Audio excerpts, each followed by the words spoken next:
Hello everyone, जो अपना श्री चल रहा था 15 मिनट में फुल चैप्टर वाला, इसका ये दूसरा वीडियो है। तो जैसा कि मैं बता रहा हूँ कि आप लोगों को फॉर्मूला याद करने में फिजिक्स की बहुत तकलीफ होती है। फॉर्मूला हमें रिवाइज नहीं होता, याद नहीं होता और हमारा फॉर्मूला याद करने का मन भी नहीं करता। तो 15 मिनट के अंदर मैं पूरा चैप्टर आपको कंप्लीट करने वाला हूँ और इस 15 मिनट की वीडियो में लास्ट में मैं दो बहुत इंपॉर्टेंट क्वेश्चंस देने वाला हूं, जो भी टॉपिक मैं करने वाला हूं। तो आज जो हम लोग करने वाले हैं वो इलेक्ट्रिक फ्लक्स चैप्टर का करने वाले हैं वीडियो में।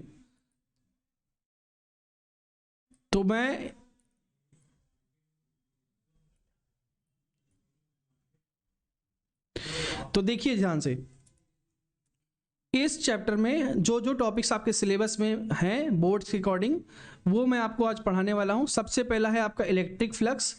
इलेक्ट्रिक फ्लक्स क्या होता है वो आपके लिए जानना जरूरी है। तो इलेक्ट्रिक फ्लक्स, फिर statement of Gauss theorem and its application to find field due to infinitely long wire. अच्छा, अब ये सारे जो हैं ये तीनों क्या है, गॉस थ्योरम के एप्लीकेशंस हैं। तो इलेक्ट्रिक फ्लक्स पढ़ना है, उसके बाद गॉस थ्योरम पढ़ना है, उसके बाद एप्लीकेशन ऑफ गॉस थ्योरम पढ़ना है, और 3 एप्लीकेशन हमको इस चैप्टर में जानना हमारे लिए इंपॉर्टेंट है। तो नेक्स्ट अगर हम बात करें, सबसे पहले हम इलेक्ट्रिक फ्लक्स की बात करेंगे। इलेक्ट्रिक फ्लक्स क्या है? The number of field lines crossing a surface को क्या कहते हैं? इलेक्ट्रिक फील्ड लाइंस कैसे कहते हैं। जैसे ये इलेक्ट्रिक फील्ड है, यहाँ पे कितने इस ds एरिया से कितनी इलेक्ट्रिक फील्ड लाइंस क्रॉस हो रही हैं, उनको हम इलेक्ट्रिक फ्लक्स कहते हैं। तो फाई से रिप्रेजेंट करते हैं, और फाई क्या है? E.ds। कहाँ से? इस इंटीग्रेशन करेंगे पूरे सरफेस के लिए। तो इस पूरे सरफेस से कितने नंबर ऑफ लाइंस क्रॉस हो रही हैं, उसी को हम क्या बोलते हैं? इलेक्ट्रिक फ्लक्स बोलते हैं। और इलेक्ट्रिक फ्लक्स का फॉर्मूले के लिए E.ds बराबर होता है E.ds cos थीटा।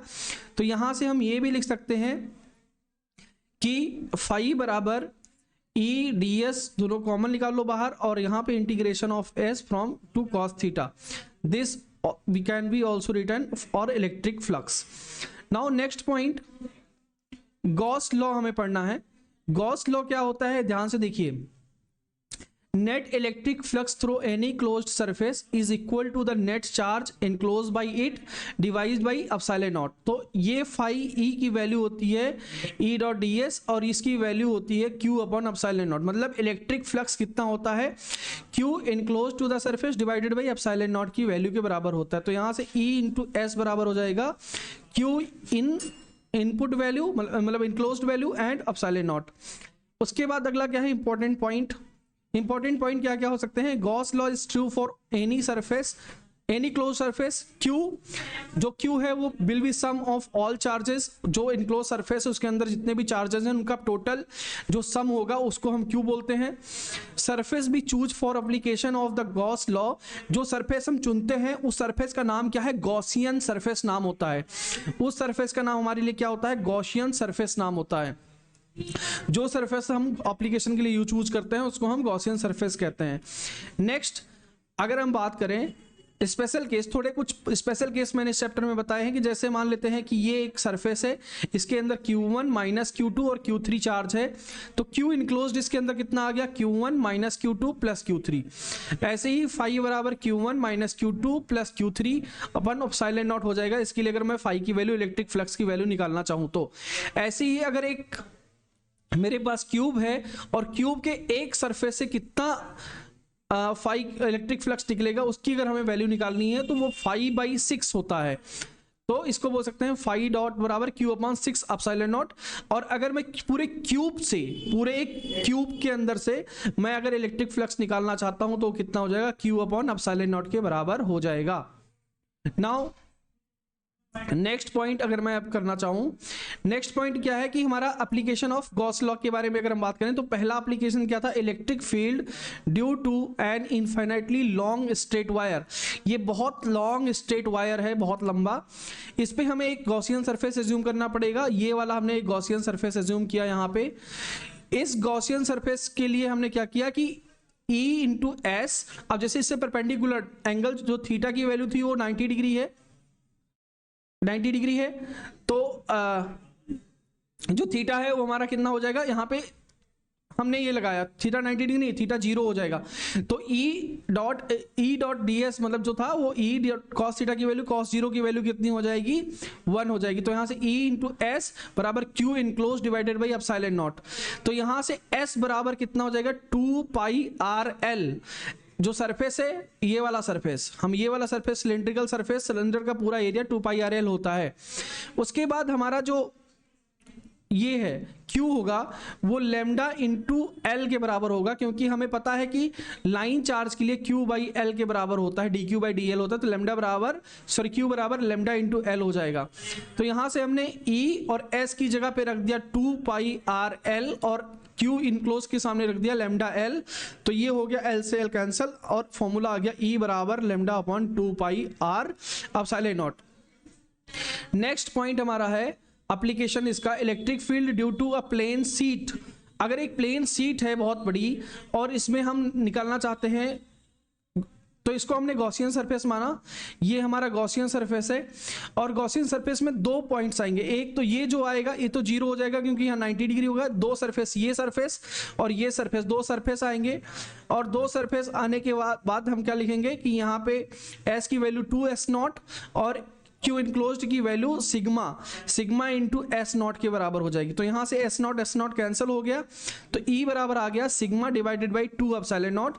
ये हमारा फॉर्मूला हो गया electric field due to plane sheet of charge.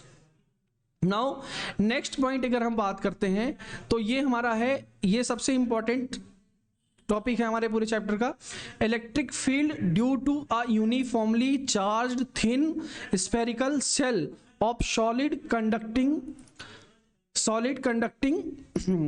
Sphere.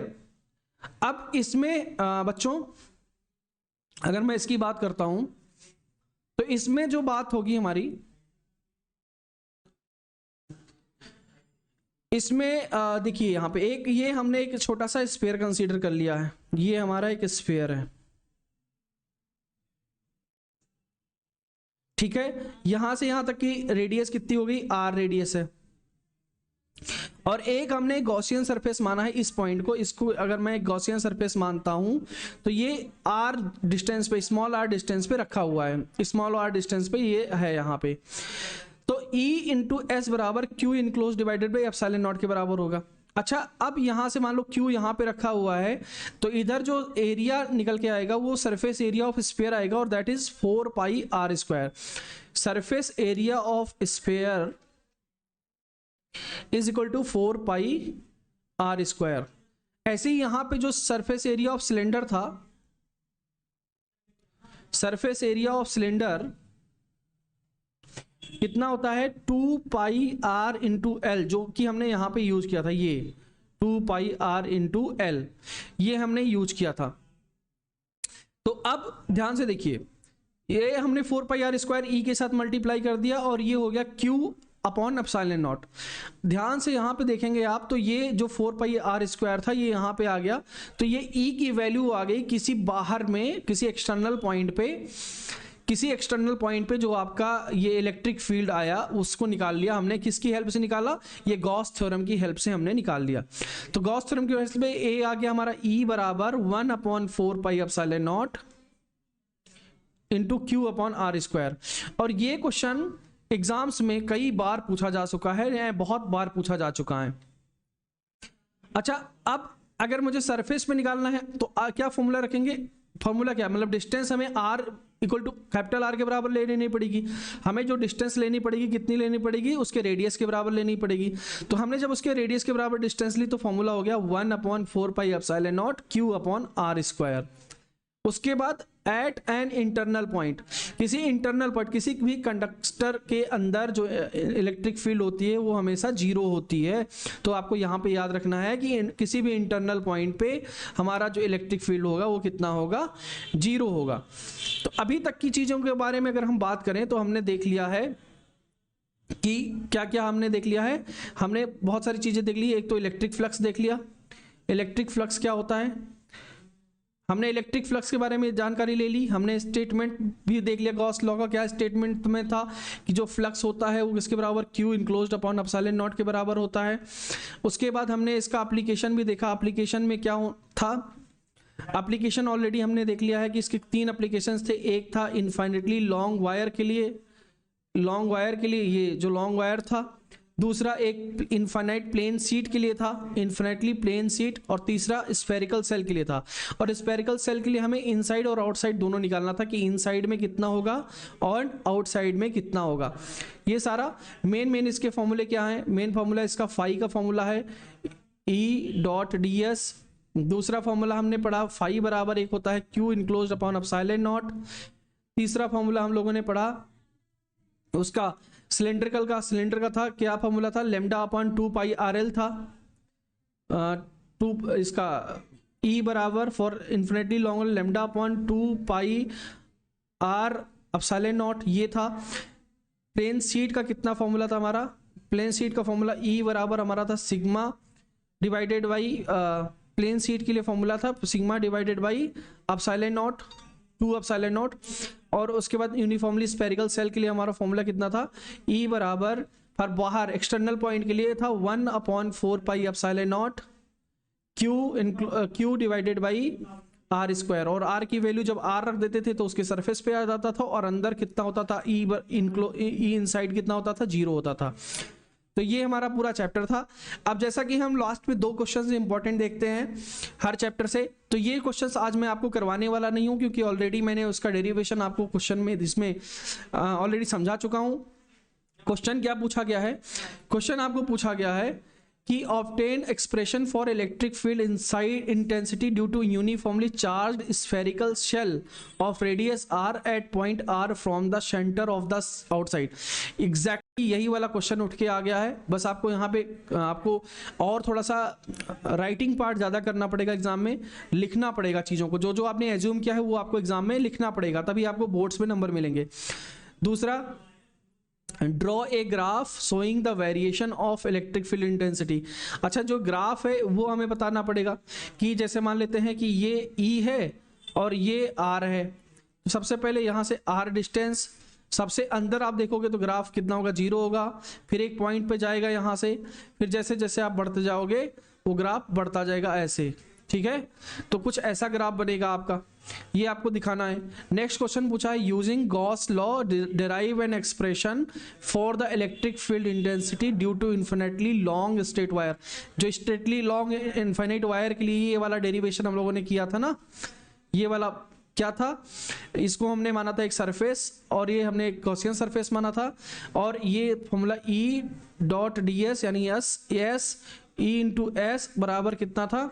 Q enclose divided by epsilon naught. और इसकी वैल्यू कितनी थी? ये Q इनक्लोज था, Q बराबर लैम्डा इंटू L के बराबर, और S की वैल्यू थी 2 पाई RL के बराबर। तो यहाँ से E इंटू 2 पाई RL हमने पुट किया और Q इनक्लोज की जगह लैम्डा इंटू L पुट किया अपॉन एप्सिलॉन नॉट। L से L कैंसिल हो गया तो E का फॉर्मूला कितना आ गया? Lambda divided by 2 pi R epsilon naught. ये आपका फॉर्मूला बनके तैयार हुआ था। तो ये चैप्टर यहाँ पे होता है खत्म। ये हमने आज खत्म कर लिया है चैप्टर 1 का पार्ट 2। अब हम करेंगे अगले वीडियो में 15 मिनट में दूसरा कोई चैप्टर। अगर आपने ये वीडियो यहाँ तक देखा है तो चैनल को सब्सक्राइब कर लीजिए, क्योंकि आगे आपको मिलने वाला है इसी का सीरीज का अगला पार्ट।